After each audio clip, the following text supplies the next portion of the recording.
Hi, I made a new add-on called Cut List Add-on. With this add-on you can export your part dimensions to a CSV file. That list will have the name of your part, the quantity, the X, Y and Z dimension, the angles, the diameter and the material. Let's get started. In this example, I made a simple rectangle table with rounded legs. I made my parts and added them into different collections. In the panel, there is a list that will show your collections when the refresh button is pressed.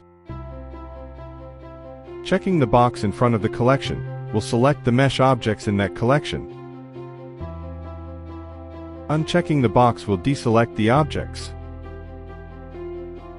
When a new collection is created, press the refresh button to update the list in the panel.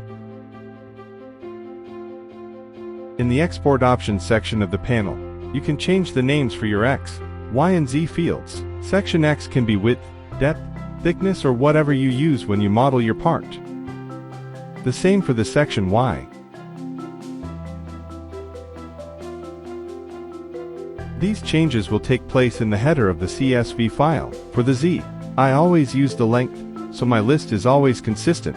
Make sure that when you make your assembly, that you do not apply your rotation. This will change the position of your dimensions in the list. You can set your path to where you like that the CSV file is stored. The used units that will be exported can be selected in the drop-down. Parts made in millimeters will get their dimensions exported in inches, if inches is selected,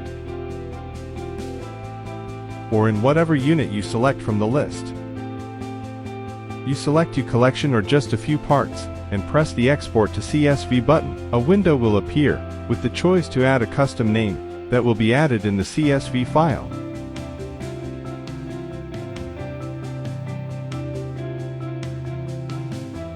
When the CSV file is opened, you will see your parts listed. Parts that are the same will be grouped together. Parts that are different by dimensions or material will be listed with clear spacing in the list. The angles of the parts are also showing in the list. For round parts, there is a diameter in the list. To have the diameter showing in the CSV file, you will need to start the name of your part with round. Otherwise the diameter value will not be added.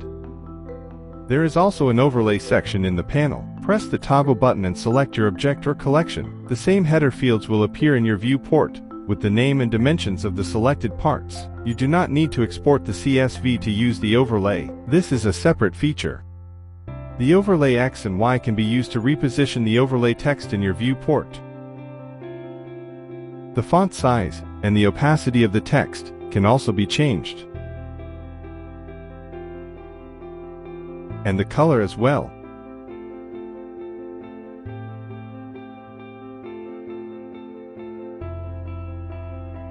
Changing the units in the panel will change the values in the overlay.